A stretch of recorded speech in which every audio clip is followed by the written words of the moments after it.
Welcome back to our hour-long analysis of the problems facing young men. My next guest, Richard Reeves, founder of the American Institute for Boys and Men, the author of Boys and Men, Why the Modern Male is Struggling, Why It Matters, and What to Do About It. He's highlighted how younger generation American males are feeling increasingly hopeless. He's recently written with Robert Putnam of Bowling Alone fame in the New York Times, Boy Crisis of 2025, Meet the Boy Problem of the 1900s. Richard, welcome back. We had a boy crisis in the early 20th century. How did we solve that? Thanks for having me. Thank you for the show, Michael. Well, we responded with these civic institutions that you've just been talking to Mayor Emanuel and others about, which is Big Brothers, Big Sisters, Boy Scouts, etc. I loved what you've been talking about this morning about the fact that we need men to help boys to become men, and that doesn't happen accidentally. And so in the early 19th century, that's when actually Boy Scouts, Big Brothers, boys clubs were all created in response to what was seen as a crisis of boys in our cities. And we need a similar civic response today. Like, it's really striking to me that these institutions, YMCA, Big Brothers, they are desperate for more male volunteers because they have huge waiting lists for the boys. So we have in our country thousands, if not millions of boys looking for mentors, looking for role models, and we don't have enough for them. And so this is a call to men, similar to the one we had 100 years ago, which is, we need you. Our young men and our boys need you. And maybe we need each other. You say that today danger, I'm paraphrasing, but I'll get it straight. Today danger lurks more from an algorithm than an alleyway. Yeah, that's right. So it's a different kind of protection that we need now. We need different skills. Like, anybody who thinks that it isn't a different world in 2025 to what it was 100 years ago hasn't been paying attention.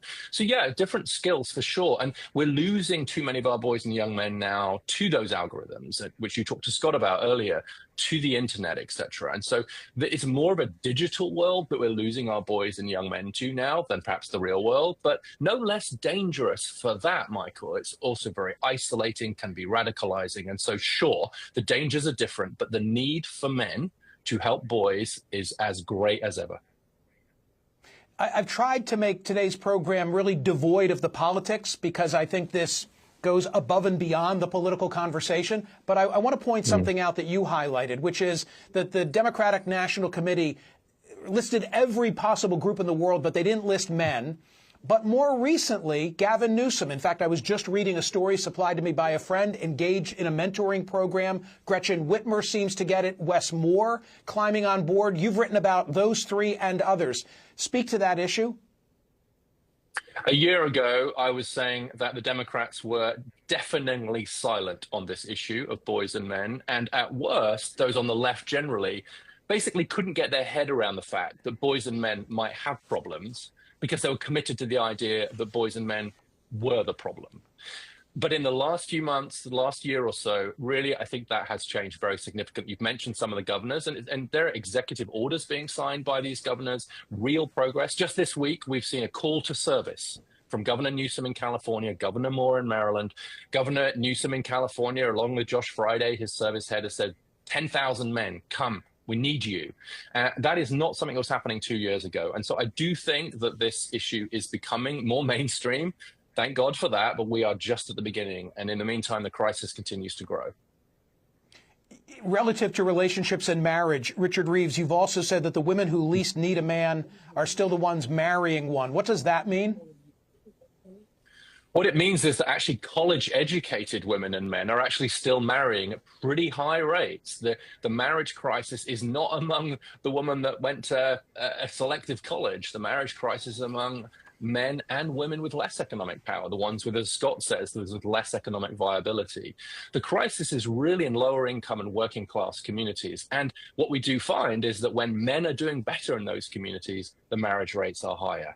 And so whatever your politics, if you think that it is better for men to be more viable, for women to be more viable, for kids to have parents in their lives, then you have got to focus on the challenges of men, and especially men who right now are struggling the most economically. Okay, let's offer something tangible to an audience member who's been watching for the last 47 minutes and says, you've convinced me. We have a crisis among our men. What can I do? I want to help fix this. I'm going to give a policy response first, which is we do need more men in our schools. My own son is a fifth grade teacher in Baltimore City. God bless him. The 10 percentage point drop in the share of men in our classrooms is something that we should all be doing something about. But on a personal level, I'm just telling you, like, if you're a man, especially listening to this, there is a boy or a young man in your life who needs you more than you know. Call them now, text them now, ask them, how you doing? And then ask them again, how you really doing? Do not underestimate how important you are to the well-being of the boys and men in your life. We need you. We need all of us. It takes a village to raise a child, and especially a boy into a man, but some of those villages have to be men. And so don't underestimate how important it is. So get your phone out. Don't scroll on it. Think about that boy or young man. It could be a cousin. It could be a nephew. It could be a friend. It could be there's a young man or a boy in your life right now who needs you. And this is going to take all of us to solve this crisis, not just government, not just policy, but each and every one of us. So if we all do our bit, then we can help save a generation of young men. And the time is now. Richard Reeves, that was beautifully said. Thank you so much. Checking in now on more social media reaction. Follow me on X. Subscribe to my YouTube channel, where, by the way, I'm offering much more of this type of thematic program. I'm fortunate to work with a number of young men, mostly black and Hispanic. They have to work. I see none of the loneliness. Maybe not having a safety net forces these kids to get out of the basement. Between work and school, they don't have time to fall down rabbit holes. Lynn, I think that makes sense. I mean, what's the expression? The idle hands are the devil's workshop. I agree with you. You still have time to vote on today's poll question by going to Smerconish.com. And here's the way we worded it.